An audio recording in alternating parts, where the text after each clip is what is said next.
Hello and welcome to episode 6 of 5-Year Windows in the Movie Gold YouTube channel. I'm your host, Kyle McNevin. Each week this series focuses on a specific 5-year period of an actor's career by looking at all of their movies released during that time frame. And on this week's episode, we'll be looking at the career of Keira Knightley from 2012 to 2016. The period that we're going to be looking at today is firmly after she's finished her stint on the first 3 Pirates of the Caribbean movies, and right before she makes that ever-memorable one-scene cameo in the 5th installment that everybody remembers the subtitle for. Right? Dead men tell no tales? Whatever that means. It's hard to separate the emergence of Keira Knightley as a household name from the Pirates franchise, and rightfully so. The first 3 movies grossed over $600 million worldwide, with the second movie itself crossing the billion-dollar threshold. Let's not forget, though, that the movie that signaled the potential of this young new actress was her work in Bend It Like Beckham. In between the Pirates movies as well, she's also begun a seemingly very positive relationship with director Joe Wright as she works on 2 literary adaptations for him with Pride and Prejudice and Atonement. It's not like those 2 movies are small indie dramas as well that no one saw. Both of those movies grossed over $120 million worldwide, and Pride and Prejudice got Keira Knightley her first Oscar nomination.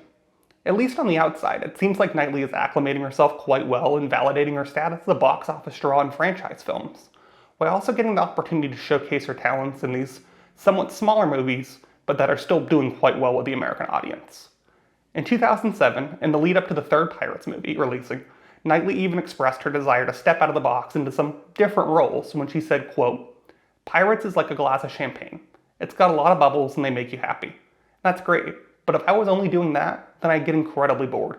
And 2 years is a long time to be doing that one thing. And I think I was really desperate to find something completely different." End quote. Then before our period starting in 2012, she's starting that branch out process and making some waves in some smaller movies that are showcasing her talents, like Never Let Me Go and A Dangerous Method. The attractiveness of this period for me, starting in 2012, is that it should be the period where she has had some distance from her franchise stardom, that this window should be about her carving out her space in what a Keira Knightley movie should look like, and finding out what type of projects can best utilize her. So this is the official spoiler warning for the following 8 movies that may or may not have some serious plot details discussed. Seeking a Friend for the End of the World, Anna Karenina, Jack Ryan Shadow Recruit, Begin Again, Laggies, The Imitation Game, Everest, and Collateral Beauty.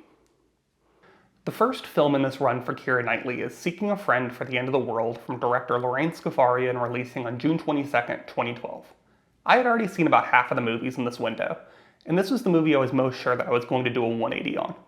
In my head, I was convinced that I wouldn't find it as charming as I did on my initial go-around. The movie itself is about a man played by Steve Carell that in the midst of an upcoming apocalypse befriends a character, played by Keira Knightley, and they have a journey across the country trying to prioritize the things in life that need closure right before the world ends. And not to bury the lead on this any further, but I still thought this worked really well, and I can see why I enjoyed watching it almost 10 years ago. And one of the big reasons for that is Keira Knightley. And it's because she gets to be incredibly charming and pleasant to watch on screen, while also being incredibly funny throughout, and she gets to show off her incredible and impeccable comedic timing. Her character is a self-described optimist, and she is traveling around the country with a more pessimistic Carell, but her optimism never reaches an annoying level, and I actually ended up finding her view of the world to be quite sweet. Luckily, Knightley also gets to work with a slightly underrated Carell performance, in my opinion, that feels so refreshing to watch. At this point, it feels like Carell had been typecast in one of 2 ways. He's either going to play this really out there weirdo that is going to lean into every bit of random comedy, or he's going to be a sad sack average guy that feels like the world is turned on. In this movie, Carell does have some life experiences that have to be described as not great for his mental health, but he still stays fairly grounded in this world that seems like it's going to come to an end. Instead of being this depressing guy to watch stumble through life, he has more of a fascination because his character is really focusing on trying to figure out what matters in a world that is doomed for demise. Overall, this is going to be one of the few cases during this 5-year window where I think that the movie quality and quality of role for Knightley are going to match up in this manner. And as we move throughout the series, we're going to be longing for the days of Seeking a Friend for the End of the World. The other 2012 release for Keira Knightley was her 3rd literary adaptation with Joe Wright, with the November 16th release of Anna Karenina. Anna Karenina is the telling of a life-changing affair that Anna, played by Keira Knightley, enters into with the suave Count Alexei Vronsky, played by Aaron Taylor-Johnson. Before digging into the Knightley performance, I want to fully appreciate how refreshing of a watch that I find Anna Karenina.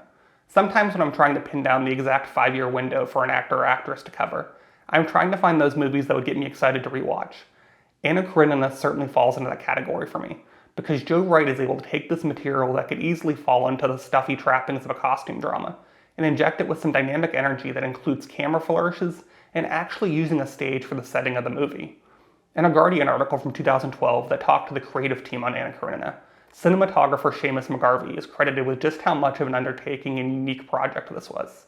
Quote, "It's rare that a cinematographer on a big digital age production is asked to create effects in camera, rather than relying on computers to fill in the blanks in post-production. But on this movie, McGarvey used mirrors, George Méliès style, to realize Anna's premonitions and filmed with a stocking over the lens to imbue certain scenes with a particular glow." End quote. From the Knightley perspective, this is one of my all-time favorite roles of hers for me. A lot of that stems from the power that the movie imbues her with. She is the one deciding that she is not satisfied with her marriage to Jude Law's character, which is quite disrespectful to my birthday twin Jude Law, but I digress. Knightley gets to be in control even in scenes where she should be helpless. For instance, in one scene where Knightley is literally on her deathbed, with both Law and Taylor-Johnson at each of her sides, she insists the two men take each other's hands and offer that united support together. That's not the extent of her role though. She even gets to play into the psychosis of what happens after you start a relationship with the person that you had an affair with, and now you think that he may be unfaithful to you. She takes us through this mental breakdown and how that would lead to some deteriorating effects on your mental health. And this isn't a type of role she gets to lean into a lot, but I think she does play these slightly mentally unstable characters well. And you only have to look to a year earlier, when she had her role in David Cronenberg's A Dangerous Method, where that role is leaning more into the wild side of her mental state, but I think she was able to draw on that experience fairly well for this portion of the movie. It also doesn't hurt that Anna Karenina surrounds her with two captivating performances from both Jude Law and Aaron Taylor-Johnson. But it still speaks to her abilities that in 1 year, she's doing great comedic work with a slightly unconventional concept, and then being so spot on in a dramatic role for a highly regarded literary adaptation. This now brings us to the January 14th, 2014 release of Jack Ryan's Shadow Recruit from director Kenneth Branagh. This movie does accomplish a goal for me of at least having me somewhat intrigued, because from the outside looking in, Chris Pine seems like a good choice to play Jack Ryan, and while I figure that Knightley will be saddled with the female love interest role, it might be worth watching. And I have to say that the plot of this movie is fairly bare bones. Jack Ryan, played by Chris Pine, is trying to thwart a terrorist plot based around devaluing the American dollar. For better or for worse, the movie captures that pretty dang well. It's a procedural movie with not a ton of action, and when that action is happening, it seems to be taking the most tried and true approach possible. The movie itself is fine, but there's so much to waste here, even outside of, I think, really good casting and Pine as your lead. For instance, it may not be the most locked in he's ever been in a movie, but you are getting a Kevin Costner in the elder statesman role that is delivering everything you could really expect from him here. He's communicating his status in every scene by his mere presence. He does grab your attention throughout. For Knightley, I think you're looking at a perfectly satisfactory performance. Jack Ryan's Shadow Recruit isn't concerned with her and giving her any kind of backstory. It has two reads on how to use her as a character. First, she can be the wife that suspects her husband is cheating on her, but then it turns out that she was wrong and he's actually a secret agent.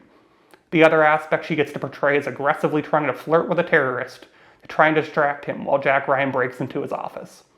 This isn't a specific experience to Knightley, unfortunately, but it's still incredibly frustrating when a movie is actively wasting a male or female talent like this.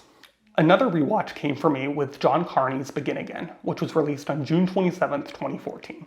Begin Again is about a down-on-his-luck former record producer, played by Mark Ruffalo, that after losing his job discovers a talented young singer, played by Keira Knightley, that reignites his passion for the music industry. The legacy of this movie has become tied to comments that John Carney made years later about Knightley.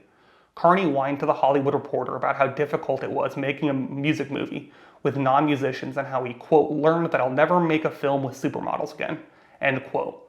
This all happened in promotion for his 2016 movie Sing Street, and he responded to positive reviews by saying, quote, "It's fantastic. I'm very surprised. It's a small personal movie with no Keira Knightleys in it. It's really rewarding," end quote. Let's call a spade a spade. These are jerk comments made by a seeming jerk. He even goes further when he talks about how she is not ready for a certain level of honesty and to put it on film. It's one thing to thrash her acting abilities and competencies, but to go as far as using her name as an adjective synonymous with being difficult to work with is absolute garbage. This all leads to my bigger point that all of these critiques that Carney has are not the reason that she made a bad movie. It's a bad movie because it has an asinine plot structure where we watch the first scene play out, then we get 20 minutes of flashback backstory for Ruffalo that culminates in the first scene replaying. Cool, I guess. Then we get 20 minutes of Keira Knightley's flashback backstory. At least we're being even runtime distribution. But by the time this plays out for both backstories, we're back to the first scene of the movie 44 minutes into a not even 100-minute movie. In that 20-minute backstory for Knightley, it finds a way to give you very little in terms of knowing what Knightley's character has in terms of thoughts or feelings. I guess interiority is overrated. I'm really sorry she wasn't as musically inclined as you would have liked, but maybe that honesty you were looking for could have come from a script that actually lets her reckon with some of those things. All this to say, I like Knightley's performance. She has a very specific chemistry with Ruffalo that seems genuine. It makes you want to root for them and for things to work out for them. The failing is in the plot line between herself and Adam Levine, in that it's colored with the broadest strokes that makes it devoid of intrigue. I'm not the arbiter of right or wrong, clearly, and John Carney can have his opinions about the failings of this movie. But maybe some self-reflection could help out in that matter as well. The next movie was the October 24th, 2014 release of Laggies from Lynn Shelton. Laggies tells the tale of a lost-in-life young adult, played by Keira Knightley, that after she gets proposed to by her boyfriend, she feels overwhelmed and needs time to think, so she befriends a teen, played by Chloe Grace Moretz, that also gives her a place to stay during that time. The Knightley performance that we're getting from her was really difficult for me to wrap my head around. First of all, she's doing this very specific American accent that is specific in the way that I've never heard someone that has talked like that before. The other hard part for me is that I have no sympathy for the character that she's portraying. This person is not only unlikable, but she's hurting a lot of the people in her life, and she doesn't do anything to rectify that. She ditches one of her best friend's weddings to go hang out at a playground with a bunch of teenagers. She abandons her fiancé and lies about going on a career retreat to avoid having to talk to him. And she heavily flirts with the dad of Chloe Grace Moretz, played by Sam Rockwell, to the point that their budding romance drives a wedge in her friendship with the teenager. And she's cheating on her fiancé that has seemed like a perfectly nice guy so far. On top of that, the Sam Rockwell character, who isn't the most likable, but he doesn't deserve to get used in a manner like this. This movie is centered around the headspace of Knightley, and sure, a theme is that she keeps on screwing up, but the movie isn't doing enough to work to justify what exactly is causing her to do these things. Without this, we are left thinking that her character may just be a sociopath. The writing for this role was so befuddling to me that I don't even know how to judge it properly. Some of her natural charm does shine through at some moments, where I almost forget the damage that she has done to these other people's lives. But once that thought rendered in my mind again, it's just too much for me to overcome. The final movie in 2014 for Knightley was The Imitation Game, from Morton Tilden on Christmas Day 2014. The Imitation Game chronicles the life of Alan Turing, played by Benedict Cumberbatch, and the work that he did to help break the code to the Nazi Enigma machine. The Imitation Game is a shoulder shrug of a movie for me in the sense that it's fine. I think certain aspects of this work really well, specifically when it's these very intelligent individuals working as a team to solve a complex problem. What I'm less interested in is the Alan Turing character being hell-bent on the idea that he can do this all by himself and he doesn't need help from anyone else. I know that's a theme for the movie, but it's just not that interesting to watch, especially when you're able to compare those scenes directly with scenes where they are working together. It's important to include both aspects of this, but I think the ratio could have been adjusted a little more to lead to a more entertaining movie. On Knightley's side of things, it's about 30 minutes in before she enters the movie, and like the movie, she's fine. She gets to play an individual that is somewhat equal to Turing with her crossword puzzle prowess, and I think the movie is pretty fair to her in not downgrading her contributions because of her gender. She by no means has a lot to do, but she is getting to have some sense of purpose in the movie. She's getting to make choices that seem to be doing her real-life character justice. Like some of the other movies we've talked about, the movie doesn't let her have that gravitational personality, but for this movie to let the lead character be intentionally cold in a lot of ways. So I can understand where it'd be a little disarming to have these big performances around that lead Cumberbatch role. The Imitation Game may not be the best use of Keira Knightley in a role like this, but as we've proven before, it's definitely not the worst either. Her only movie in 2015 came on September 18th, 2015 with the premiere of Everest from Baltazar Kormakar. I'm not trying to disparage anyone's contributions here, but when we're trying to have a discussion in the scope of Keira Knightley's career and her acting work, This isn't our shining light. Everest is about a joint expedition to climb Mount Everest that goes horribly wrong.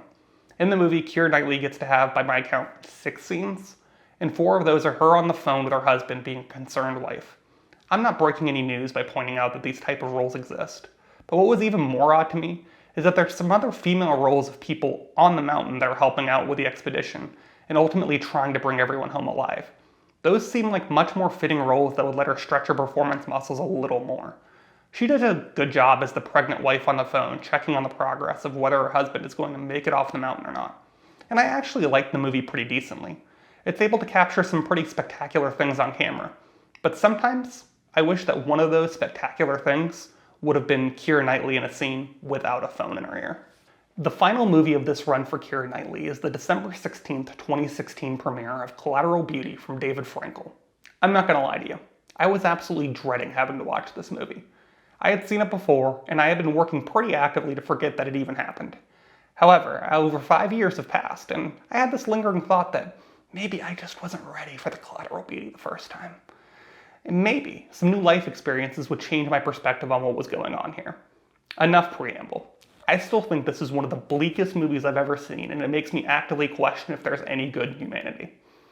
Collateral Beauty is about a charismatic advertising CEO, played by Will Smith, that suffers the tragic loss of his 6-year-old daughter, and in his grief becomes a real drag on his friends/co-workers, so they devise a plan to prove that he's clinically insane, so they can strip him of his voting shares and they can sell the company for a profit.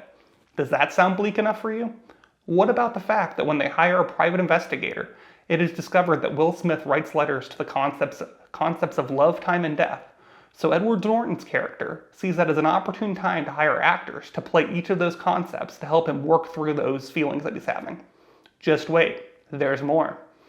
The cherry on top is that his friends, played by Norton, Kate Winslet, and Michael Pena, agree to film Will Smith's interactions with the actors so they can digitally remove the actors so that it will provide clear evidence that he is unfit to run the company. Luckily, the only character that provides actual moral pushback to this ridiculous scheme is the character played by Knightley. She is one of the actors, and she is tasked with portraying love. Her character is actually clearly bothered by the morality surrounded by the concept numerous times, and she is continually brought back into the fold. I do think objectively she's good in this movie, and she delivers even some of the most ridiculous lines with charm and class. There is a twist in this movie that I'm not going to spoil, but I'll just say that the twist doesn't make anything that happens before or after it any better. I find Collateral Beauty to be a very difficult movie to watch, and I would never recommend anyone watch it. But if forced with a proposition, you'll at least see a good Keira Knightley performance.